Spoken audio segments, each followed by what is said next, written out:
nandito sa akin guys yung pinaka the best na 8,000 pesos pagdating sa camera. And this is the Redmi 13. Ang dali lang panahon. 13 na guys. 13K ba to? De, 8K lang. Sabi ko nga kanina, di ba?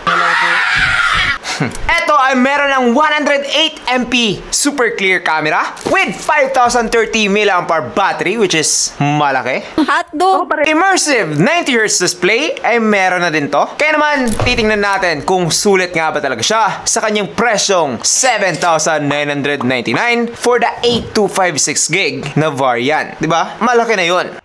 Ano ba to? Listen, look, and listen. So para naman malaman ninyo kung sulit nga ba talaga to overall, we'll definitely watch this video dahil nga magkaroon na ng unboxing and full review, and we will start in 3, 2, 1. Let's go!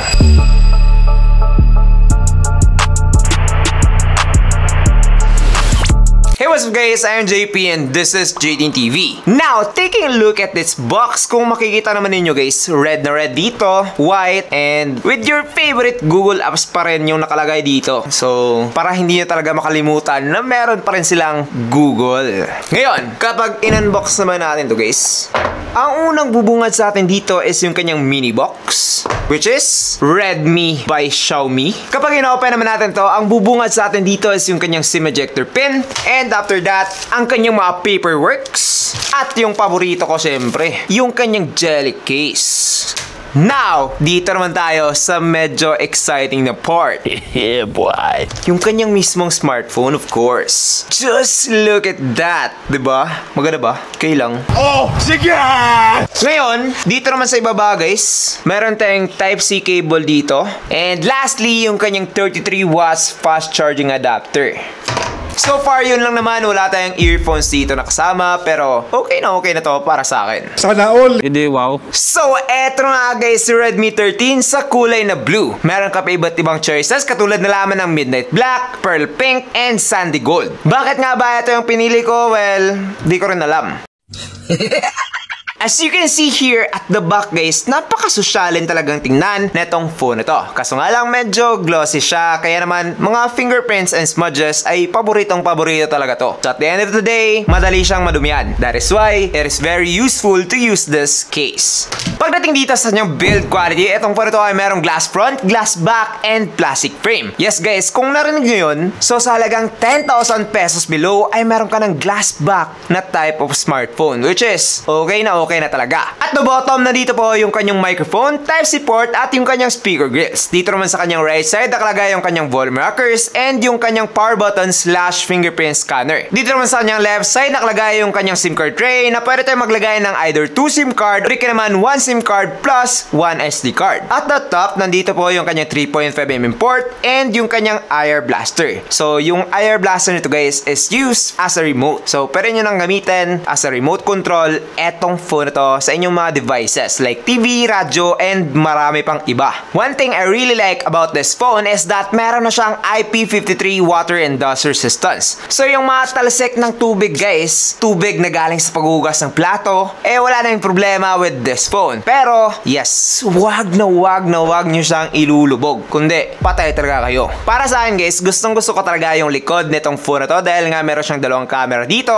and yung kanyang flash is very appealing talaga. Para siyang ring light na type of flash. Pero hindi ito yung first time na nakita ko yung ganitong klaseng design. Kasi guys, na-review ko na si Poco M6, which is same lang talaga sila ng design. It's probably the same phone, magkaiba lang yung branding. But yes guys, lahat na nakita ko dito pagdating sa build quality, eh ganun rin yung makikita nyo dito kay Redmi 13. So again, basically, it's the same phone with different brand. Now, dito naman tayo sa display nitong phone na to. Wait lang, naka-low brightness. Ang galing mo talaga, bright ka.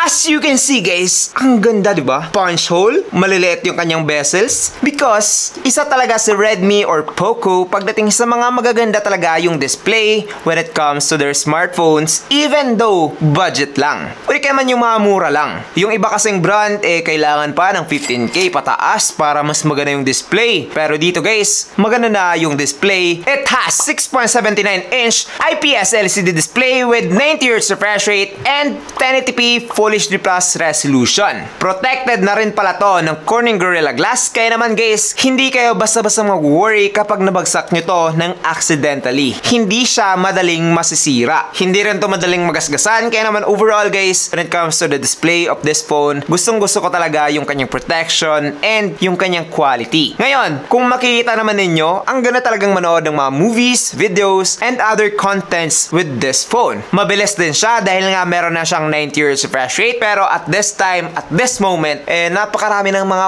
120Hz, 144Hz pa nga yung iba. So maybe they need to step it up a little bit. Dahil nga for me lang, hindi na sapat na 90Hz refresh rate lang. Dapat 120Hz na ngayong 2024. But yes, hindi tayo masyadong mag-expect dahil nga 7,999 lang to. Pero kung 10,000 to, siguro mag-expect talaga ako and madidisappoint talaga ako kung 90Hz refresh rate lang. So far, so good to kapag kayo mahilig mag-scroll sa inyong mga social media like YouTube, Facebook, TikTok, and marami pang iba. But then again, same na same lang sila nitong Poco M6 pagdating dito sa kanya na display guys. Kaya naman para sa mga tao dyan na nakakita na ng Poco M6 review ko, well definitely wag na kayo manood guys. Same na same lang talaga. Different brand lang. Yeah, boy. Now, pag-usapan naman natin yung performance nitong Redmi 13. So, sulit nga ba talaga ito pagdating dito? Well, definitely, let's see. Eto guys ay meron ng Android 14 with HyperOS and yung kanyang processor naman is MediaTek Helio G91 Ultra with octa-core CPU up to 2 GHz and Mali G52 MC2 naman pagdating sa kanyang GPU. Now, is it really a powerful chip? Well guys, hindi po. Ito ay medyo comparable sa mga phones na merong Helio G88, Helio G90, but mahinang-mahina po to compared sa Helio G99. Yes guys. Bilangin nyo na lang yung difference, di ba? Helio G91 versus Helio G99. So, you know, merong 8 generation gap. De, joke lang. What? So, basically, pagdating dito sa yung processor, guys, eto ay nakakuha ng 283,000 pagdating dito sa Antutu benchmark. And hindi po yon isang processor na pang-gaming talaga. Sorry. So kapag kayo ay into gaming and ayaw nyo ng isang smartphone na maglalag-lag sa inyong mga game, well definitely, pass muna kayo dito. Hindi ito yung smartphone na swak sa inyo. Ang galing mo talaga, bright ka. Dahil nga guys, as you can see dito sa Mobile Legends, ultra graphics with high refresh rate lang po siya and medyo playable naman po etong phone na to. Hindi lang siya ganun ka-optimized katulad ng Helio G99 and syempre meron pa rin talaga tayong makikitang mga lags and frame drops dito paminsan-minsan. Pero so far guys, playable naman ang Mobile Legends dito. Kaya naman kapag kayo ay casual gamer lang, well definitely mararecommend ko na etong si Redmi 13 para sa inyo. Sa Call of Duty naman, ganun pa rin, playable pa rin to dito sa Redmi 13. Mag-enjoy at makakapatay ka pa rin ng mga kalaban dito guys. As long as meron kayong magandang signal o di ka naman magandang internet, wifi, well definitely you're good to go dito kay Redmi 13 if you are a casual gamer. Pero kapag ikaw ay pure gamer talaga na almost all day ka naglalaro, well definitely hindi ito para sa you guys. Dahil nga medyo mahina pa etong processor nito. Siguro mag-invest ka sa mga Dimensity na malalaki o di ka naman sa Helio G99. Helio G99 is pretty good para sa akin lang. So far, kapag kayo naman ay hindi gamer and gusto nyo lang talagang gamitin itong phone na to para sa inyo pag-multitask, pag-text and call, well definitely wala ka ng problema dito kay Redmi 13. Meron itong 8GB of RAM with 256GB of storage, kaya naman marami talaga kayong mga photos and videos na makukuha dito at madami din kayong madadownload ng mga files, if you know what I mean. Lait na iyak! Now, let's talk about the battery. So, eto guys, ay merong 5,030 mAh battery. Muntik ko nang nakalimutan yung 30. Yun pa naman yung pinagmamalaki ng Redmi and Poco. Dahil nga, you know, lamang sila sa mga iba't ibang brands. Dahil nga, 5,000 na sila. Eto guys, 5,030. It also comes with 33 watts of fast charging. Kaya naman guys, mabilis mo nang mapu-full etong si Redmi 13. Muntik ko na nang masabi na Poco M6 kasi you know, same lang.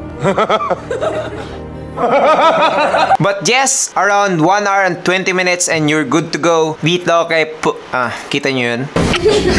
Dito kay Redmi 13. Ngayon, pag-usapan naman natin yung camera nitong phone na to. So, eto guys ay meron ng 108MP main camera with 2MP macro lens and 13MP naman pagdating sa kanyang selfie camera. As you can see guys, yung result talaga nitong phone na to is amazing for its price. Napaka-natural, napakagandang tingnan, and overall, perfect photo talaga at this price point. Like, eto talaga yung number one option ko guys pagdating dito sa price na to. Yung colors, saturation, balance na balance talaga. Okay na okay talaga yung color science na nandito kay Redmi 13 and the Poco M6 of course. Dahil nga, again, parehas lang talaga etong dalawang phone na to. Kung gusto mo mag-picture-picture ng mga tao na parang meron kang iPhone, well, definitely you can have this phone and take a picture and dun mo malalaman na para talaga siyang iPhone, guys. Legit. But of course, I'm talking about kapag kayo ay nasa outdoor o di ka naman meron kayong mga